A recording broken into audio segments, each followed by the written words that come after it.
From the moment I opened the letter, I sensed the trap. Every word was meticulously chosen to make me seem like a frail, mentally unstable old woman. The handwriting was unmistakably Vera's. Her ability to manipulate language had always been something I feared. "Mrs. Halston," I said, trying to summon every ounce of dignity I had left, "I would like to call my lawyer before answering any questions." "This isn't a legal interrogation." "Ma'am," the social worker replied smoothly, "it's just a wellness check. If you have nothing to hide, there shouldn't be a problem." The phrase, "if you have nothing to hide," set my teeth on edge. It was the same manipulative logic abusers used. If you are innocent, you have no reason to complain about intrusion. "I'm calling my lawyer." "You can wait or come back another day, but I will not answer questions without legal representation," I said firmly. I dialed Mr. Hartman, and within 20 minutes he was there. His gaze hardened as he took in the social worker, checking her ID carefully.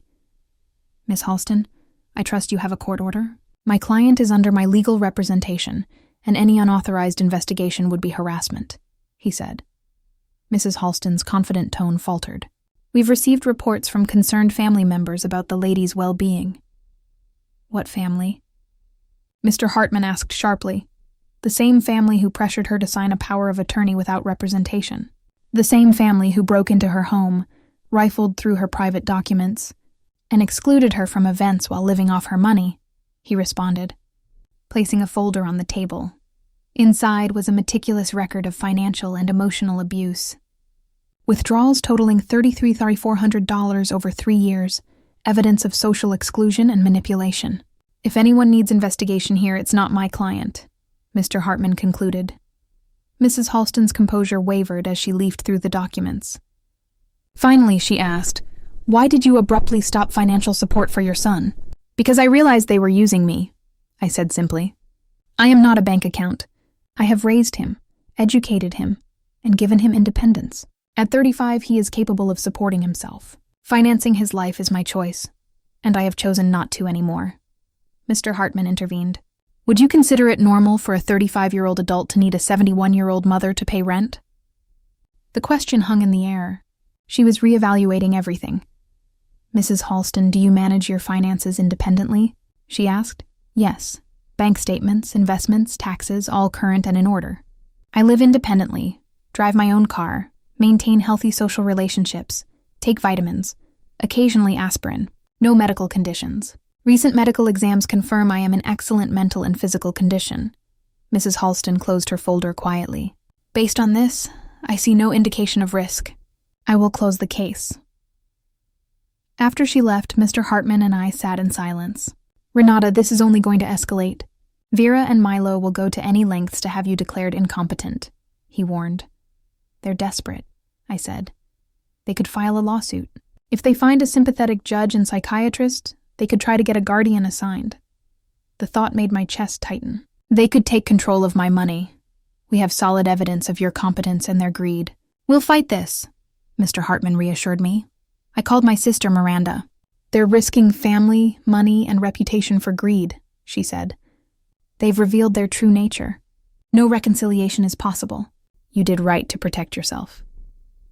That evening, Eleanor brought a surprise. Friends from the garden club.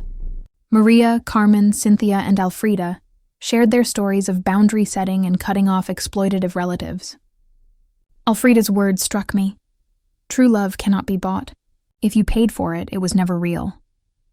I realized I had been buying attention, not love.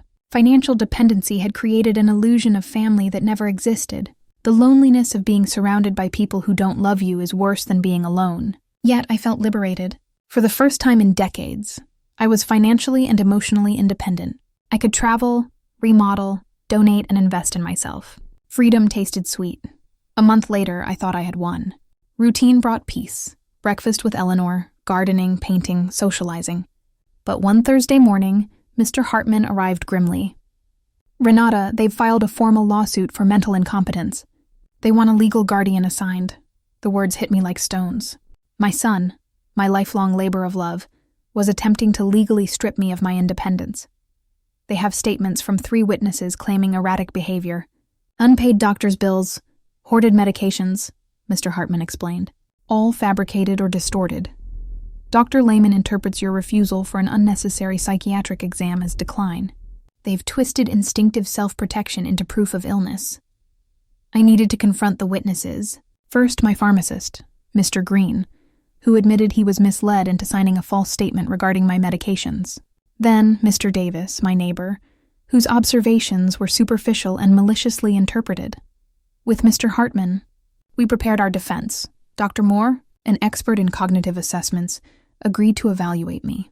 2 hours of tests later, she confirmed my mental competence and excellent cognitive function. Our friends testified to my clarity, vitality, and healthy relationships. Mr. Summer from the hardware store verified my financial decisions were rational. Finally, it was my turn. I walked to the witness stand with the weight of 71 years of wisdom, pain, and strength. Guided by Mr. Hartman, I detailed everything. The $33,400, the emotional manipulation, the privacy violations, the legal threats. Why stop financial support? Mr. Hartman asked. Because I understood it was a commercial transaction, not love. My money was welcome, but I, as a person, was not. Cross-examinations tried to paint me as confused, but I remained clear and precise. My new friendships were founded on respect, not financial gain. The closing arguments were stark contrasts. Max's lawyer portrayed me as manipulated. Mr. Hartman's rebuttal framed me as a strong woman freeing herself from abuse. Judge Miller deliberated for what felt like years. Finally, he returned. Mrs. Renata Halston is in full possession of her faculties. Financial decisions are rational and within her rights. The lawsuit is motivated by financial interest, not concern. Guardianship is denied. I had won. My freedom, dignity, and right to live unmanipulated. Outside the courthouse, Max and Vera's glances were filled with anger and regret. Too late. That night, Eleanor organized a celebration with our friends. Today, you didn't just win a trial, Alfreda said. You won your life. For the first time, the future was mine. Travel, love, creativity, freedom from guilt and manipulation. 3 months later, I sold my house, moved to a city center apartment, donated to protect the elderly from family abuse, traveled through Europe, studied art, and volunteered. Max and Vera disappeared from my life entirely. Some nights, I gaze at the stars from my balcony, reflecting on the woman I was, fearful, manipulated, buying love. That woman is gone. In her place is someone who understands true love has no price, and freedom is priceless. My name is Renata Halston. I am 72, financially independent, mentally sharp, and free. I have finally learned that the person I must love and protect most is myself.